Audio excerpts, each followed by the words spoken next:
We've done is we talked about angles as far as the different types with all the different polygons. We talked about how to measure the interiors. We talked about how to measure the exteriors. We've talked about how to figure out what it means to be a regular polygon, things of that nature. Those three quick formulas were pretty easy.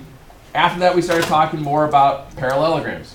And when we talked about parallelograms, what we did was we started making a list of things that make a parallelogram, which means that in order for a parallelogram to exist, the following things had to be held true. Well, hello again. Hello. How are you today? Good. I'm great. Thanks for asking. Have a wonderful afternoon. Thanks. So, what I want you to think of when you have the parallelogram, it's pretty well drawn if I must say so myself. Shut up. Thank you. If you squint, it's fine. All right. What's one rule for a parallelogram? What has to be parallel? That's shape. Thanks. Sure. Opposite side's good.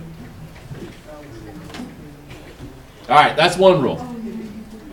First rule of parallelograms is you don't talk about parallel. No, I'm sorry. The first rule about parallelograms is that opposite sides. No. They're parallel. Now, Tori, what about the opposite sides? They also have to be congruent. Good. So not only do you have opposite sides that are parallel, opposite sides are also congruent. And like I said, not drawn to scale, so you're going to be okay. Hello! Another visitor. How are you? You have a fork. Hey, Sadie. Sadie. Hi, Sadie. Hi, Sadie. Hi. How are you? Okay, see ya. So we had opposite sides. Sorry. You should be. She just rolled her eyes at me, I bet. No, I did not. I did not that time. I didn't. Did I? Yeah. I thought I just made a face. I didn't think I rolled my eyes. Sorry. Pretty typical of you, anyway. So we have opposite sides parallel, well, ish, and we have opposite sides congruent. What's next? Opposite angles are. All right.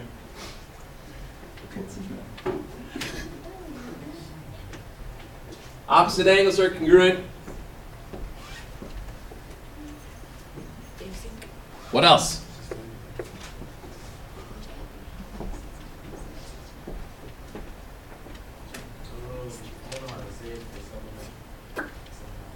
Somehow. Which ones are supplementary? The ones on the same side? So the ones that are next to each other? So we call that consecutive. Consecutive. Angle supplementary. Angles are supplementary. Very good. And if they're supplementary, what do they have to add up to equal? 180. Good. Last but not least, what about the diagonals? They bisect each other. They bisect each other. Very good. So diagonals.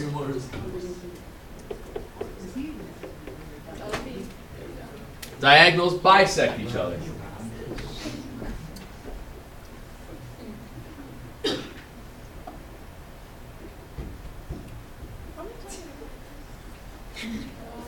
And I know that we've written this out, I don't know, what day is today? Wednesday? We've written this out at least 3 or 4 times by now. And it should be kind of old hat, if you will, as we recall this stuff. I don't own any old hats. Shut up. It's a figure of speech. How's Yeah, that? Isaiah. Riley, no one asked. So, as you remember from previous chapters, we've actually done this idea of showing that a quadrilateral is a parallelogram. We've done stuff like that before. We had to show that lines were parallel. Well, how did we show that lines were parallel? We had to have, if alternate interior angles were congruent, then lines were parallel. If corresponding angles were congruent, then lines were parallel. If any one of those angle pairs happened. We've done it with right triangles. If the Pythagorean theorem held true, we knew that it was a right triangle. If the two sides squared were smaller than the other side, then it was a cube. If the two sides were bigger, it was obtuse. So, excuse me, the idea of showing how something works or proving something works isn't anything new. Now, we're not going to do any proofs or anything with this stuff. What I want you guys to remember is that one of these 5 things have to occur in order for us to say that we have a parallelogram, just like we've done in the past. So what we're going to wind up with is something that looks like this. Let's see if we get the right one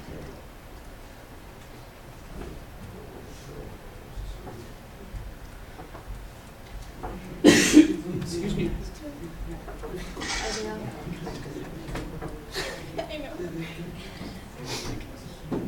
We're going to look at something like this. And it's going to ask the question, for what value of x makes it a parallelogram? For what value of x it makes it a parallelogram? Well, that means you have to sit there and think of, all right, what are they showing me in this half cut out diagram? Are they looking at parallel sides? Are they looking at congruent sides? Are they looking at opposite congruent angles? Are they looking at consecutive supplementary angles? Or are they looking at diagonals being bisected? What's that?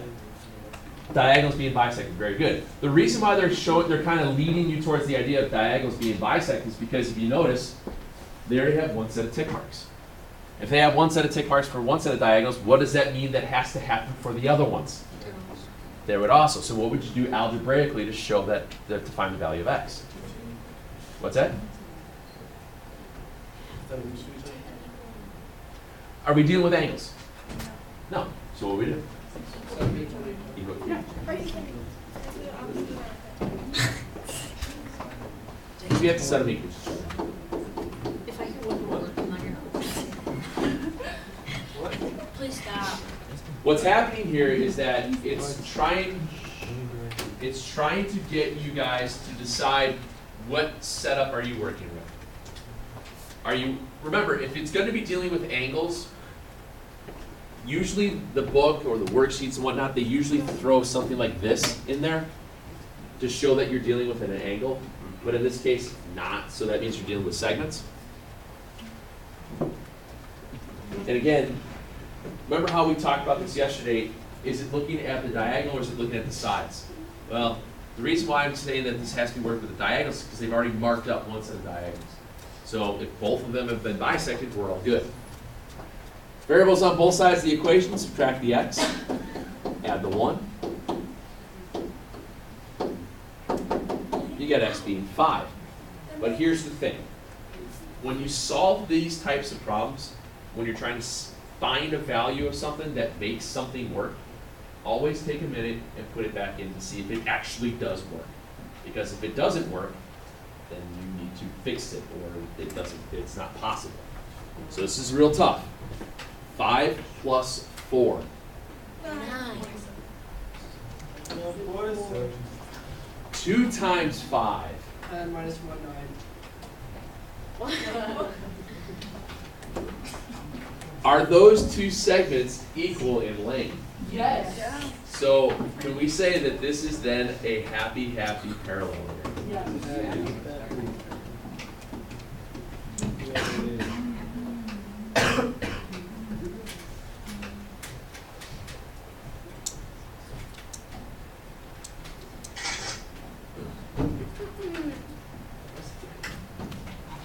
Now what's it looking at? Angles. If it's looking at angles, then let's figure this one out. So we're just proving that. Pretty much, yeah. It's a lot of this stuff as we get into this section, and this happens a lot in geometry. They give you a bunch of different theorems and ideas and stuff, and then the next day is always, why does it work? Can you show that it works? And then you just work backwards from it. So in this example here, you have angles. And the reason why we have angles is because they have that little degree symbol in it. So it kind of forces you to realize, okay, I'm working with an angle, blah, blah, blah. And then it's just, it's the idea then, are you dealing with the same angle? Or are you dealing with angles that are across from one another? Which case are we dealing with here? Angles that are on the same side. They're on the same side, so that means what would you have to do algebraically? Equal to 180. Yeah, you'd have to set these at least two up to equal 180. Supplementary. Right, they have to check to see if they're supplementary. So when we do that, again, it's winds up being your two-step algebra stuff. Shouldn't be anything too scary. You write it out.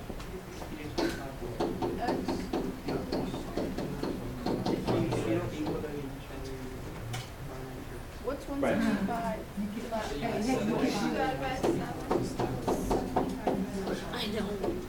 All right, you guys remember how I showed you before how to do shortcut division? Because picking up the calculator is too hard. 7 goes into 17 how many times? How many are left over? 7 goes into 35 how many times? 5. Bless you. Thank you, that worked. How does this like all connect? It's called shortcut division. Shortcut division. Oh. It's using number sense. Isaiah, watch this. 7 goes into 17 how many times? 2. How many are left over? 7 goes into 35 how many times? 5. 5 times. 7 divided Riley. by 7, or 75 divided by 7 is 10.71. It's 175, so yeah. Oh. Air 5 though for trying to give me the 2. It's on Did you see her do that? I thought I made a mistake. This generator It's okay. But you're right, 75 divided by 7 is 10 point something. Alright? That's shortcut division, guys. We actually do this a lot as you get into Algebra 2 because it's quicker. If you understand some quick number sense, you can figure out values real quick. So what this is saying then, the value of x has to equal 75. Well, 25. I was looking at 3 times the 25, right? Yeah. So what? You guys are so cool. Okay, so Mr. Murphy, Yes, ma'am. are they supposed to equal each other on the diagram? They can if you want That one to. and that one, they're supposed to equal each other when you put the... These two? Yeah, No. They shouldn't because 25 times 3 is 75. 75, and then the one on top is 105. That makes sense, doesn't it? Because aren't they they're next to each other, aren't they? Yeah, I got it. Because they're on the same side. If they're on the same side, they're always going to have to add up to equal 180. Here's a question though. Can they equal each other? Yeah. When? It's 90 and 90. It can be 90 and 90 because it could, what shapes have 90 degrees for angles?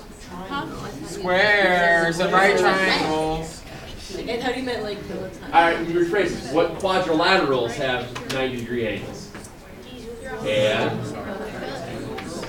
now, is a square a rectangle or is a rectangle a square? Square and square. Rectangle is a square. No, a square is a rectangle, guys.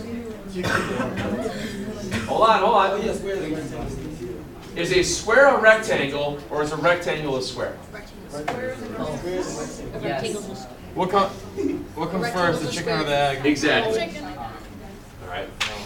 That's how this stuff goes. Okay. No. Wait, what was the question?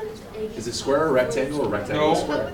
An egg is a period of chicken. Nothing. A square is a rectangle because a rectangle isn't a square. How would that chicken come from?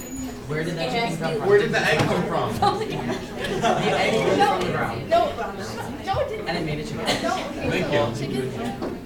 Okay, so eggs need to be like Yeah. How would that chicken have gotten there? What if chickens are just like dinosaurs, but like... What is They that? are, they're birds. Formula for slope. Where did this come from?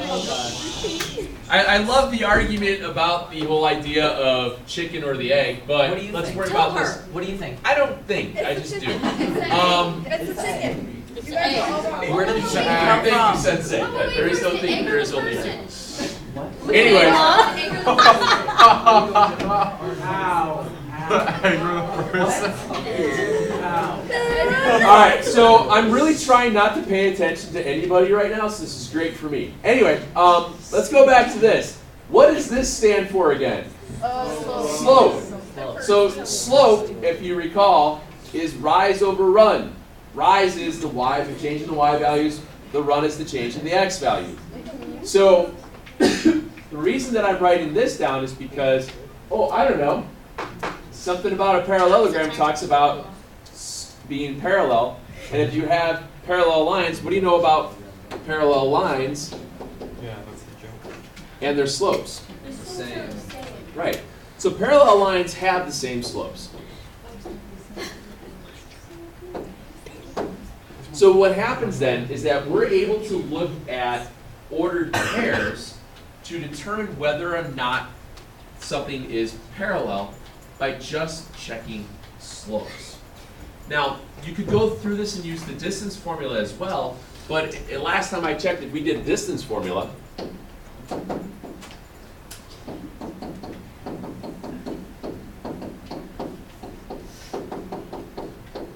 that takes a lot longer, doesn't it? It takes a lot longer to figure out and fill in the distance formula, but yet if you have a slope, we know that if the opposite sides are parallel, we're going to have a parallelogram. If the opposite sides are congruent, we're going to have a parallelogram. But it's always quicker and easier to find via their slopes. Let me show you what I mean. When we look at a set of ordered pairs like this, or one of these are in here. Last Oh, there it is. Did you say hiccup? When I look at a set of ordered pairs, Or you just need to. when I'm looking at a set of ordered pairs, what I want to be able to do is try to decide whether or not the opposite sides wind up being parallel. Now, usually what they will say is that you have a parallelogram, blah, blah, blah, whatever. Here they're saying well, not parallelogram, in quadrilateral,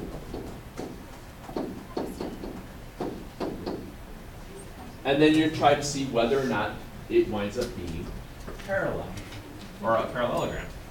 So, that just means that you wind up having to check the slopes of 4 parts. Now, I know that slopes aren't that difficult, but what I want you to do is write out what you're doing, okay? You use your fraction to go through it, or fraction around the calculator or whatnot. So what we're gonna have to do is check the slope between A and B, the slope between B and C, the slope of C and D, and then lastly the slope of A to D. And that gets you all the way around the quadrilateral for all 4 sides. Okay? Should it be D to It doesn't matter AD, DA, doesn't matter. A? Okay. It's just habit for me to always just say first and last, but if you wrote DA, it's fine. Okay. It's gonna be the exact same thing. Okay. So what happens then is that we start just filling in blanks. Now, if you remember from back when we first started talking about slopes, I always suggested that you go through and label what you're doing. First set of ordered pairs, second set of ordered pairs. That way you don't screw it up, okay? And write it out. Your slope, well, 3 minus 3. 4 minus -1. Yes? Yeah, Yeah. And if you're not sure about that, type in the calculator exactly the way you see it, and you'll be fine. You're going to get 0 over 5. So the slope of AB, well, what's 0 divided by 5? 0. 0. 5 divided by 0 is undefined. 0, the numerator, is okay. That's a syntax error. Okay. So remember, a 0 slope just means you have 0 in the numerator divided by some number. Undefined slope is when you have some number divided by 0. Okay. That's the differences there. Okay. 0 can always be in the numerator, but you can't put 0 in the denominator. That's where things get messy. All right. Check it again. Please stay off your phone. Sorry. I actually wasn't yelling at you this time, believe it or not. Oh, wow. Still, I'm sorry for being out. I appreciate it. Again, all I'm doing here is, since I'm rewriting what my first set and my second set of X and Y values are, you guys just, if I were you, I just erase what you have and just change it. That way you don't mess something up, okay? Me, I just erase. I do the same thing. The slope here is going to be -1 minus 3 over 2 minus 4. I get -4 over -2, which is Oh. what? 1/2, because I forgot negative. What's 4 divided by 2? Oh my gosh, I'm tweaking right now. I'm sorry. Oh. Two. Oh, I did D. That's right. Yeah, See, yeah. instead of giving me like the guilty, you should be like, oh, get it next time. Then my confidence will go. Use B and C. Like I always say, you can wish in one hand and the other, see what fills up first. But you can't because there's no ass in math. Think about that for too long. Here we go again. Stop them. You guys, On edge why today. can't we just be happy? Me and Michaela are happy. I'm really Michaela and I? happy. Or wait, was me? Whatever. That's Michaela why and I. I are No. happy. Michaela and I stopped myself, so you stop it. Anyway. Not Michaela and me, Michaela and I. No, it's me. No, it's Michaela. it's Not, Michaela. no, because if I wouldn't say her, it would be me happy. I happy. I are happy. I am happy. Would I say me am happy? No. I'm so done. I am happy now. Is it June yet? Hey! Guys, we're in How about this? geometry. How about this? I've got a great thing to make you happy for the day in today's happiness quote. No homework. Homework! No homework. Quit throwing a pen at me. There are only 12 school days of Mondays left. That's a lot. Okay, I can be more happier. That's better than 13. There's 58 school days, guys. Until summer? Yeah. For real? 23 school days until, or 23 days in all until spring break. And that. That's not the end of school. And what? Still gotta come 18 or back. 17? What is 0 divided by -5? Zero. 0. Corey, that, I mean, Haley, that was you that. No, it was not. So notice right away, The gross things. those two there are one set of sides that are parallel to one another. They have to be the opposite one another because if you're going around A, B, C, D, if you're going around the object like that, they match up to being opposite. Okay? Kevin. And then you check the last one with the AD. So your slope here, -1 minus 3, -3 minus -1. And we have -4 over -2. That's Oops. 1/2. You know, I appreciate the fact that you went out there on the limb to try your best to solve the problem, but one thing I would suggest is remember that it will not be a fractional amount less than 1 if the numerator is greater than the denominator. Is that better? Yeah. And by the way, it's -2. So these two match up. Now, in our long, drawn out way of doing so, did we show that we have opposite sides being parallel? Yeah. This is another method at which that we set these things up by working via slopes. Excuse me. It's another one that doesn't seem like it's very complicated because it really isn't. It just takes a minute or two to go through it. All right. So I want you to try one on your own.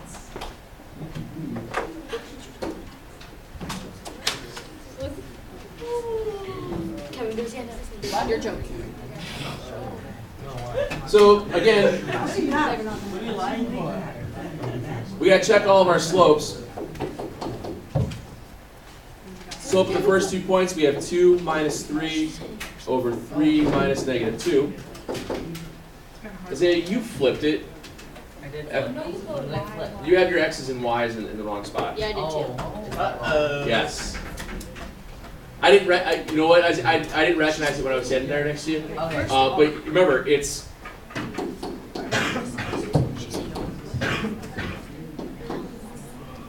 It's always rise over run. Slope is change in y over change in x. Okay. So this is why you get -1 over 5. So your first slope is -1/5. You go to the next one. -1 minus 2 over 3 minus 3. right, what's negative 3 divided by 0? 0. It's not 0. Negative. Error. It's undefined. Negative 0. There's no such thing. Guys, you can't divide by 0. Anytime you get 0 in the denominator, that means your slope is undefined. If you look at those two ordered pairs, they're vertical from one another. Vertical lines have undefined slopes, if you recall from back in chapter 3, long time ago. Slope of CD, 0 minus negative 1 over negative 2 minus 3. Negative 1/5 again. In this example, if you typed it out, you get 1 over negative 5. But isn't that the same thing as negative 1 over 5? It is. In slopes, when you're dealing with slopes, it's the rise and run. So if it is negative 1 over 5, that means I go down 1 over 5. And it would look like that. If it was 1 over negative 5, that meant I'd go up 1, left 5, and I still get the exact same slope. Wait.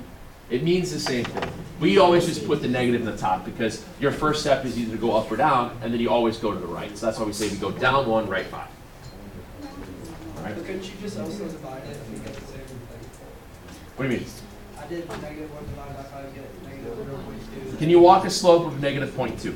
No, but you still get the same thing as well. But here's the thing, can you walk a slope of negative 0.2? Always leave slopes as fractions. Slopes of fractions, you always leave slopes as fractions in simplified form. Never, ever, ever in mixed number. Never do them in mixed numbers. Always use that as top-heavy fractions. Never, because you can't do 3 and a third. Oh, so you're saying like it was 4 over 2? Yeah, but then it'd be 2 over 1. But if it's like 4/3, you would be up 4 over 3. Up 4 over 3. You wouldn't say up 1 over 1 and a third. You wouldn't do that. That's just silly. Okay. And then lastly, you have the slope of AD. So you have 0 minus 3 over negative 2 minus negative 2. And again, you get negative 3 over 0, which is undefined. So are both sets of opposite sides, are both sets of opposite sides parallel to one another? Yeah. So that's why this one works, because you get a parallelogram because both sides are parallel. Don't forget this whole idea of slopes, guys. This is something that shows up over and over and over and over and over. Do those. Do those. Yes, sir. Can we get a please? Yeah. I'm sorry, I couldn't hear you. What's that?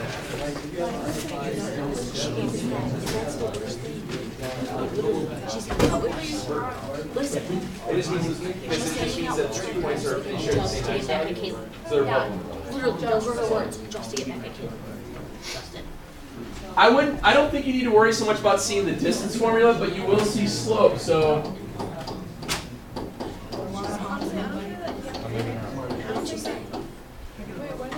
the last two questions on here are, come on now. The last two questions on here are something I did not show you at all. They're giving you 3 ordered pairs. You have to figure out a 4th order pair to create a parallelogram. I would suggest trying to do that with slopes. You could do it. It's just a little tricky. I want to see if you can figure it out. And I'll show you how to do it tomorrow. What's that? It'd be easier to do with the slope stuff than it is distance formula. It's a lot easier with the slopes. Okay. Let's see if you can figure it out from there. Okay? What if I call for one? For what? You said you were going to give me one.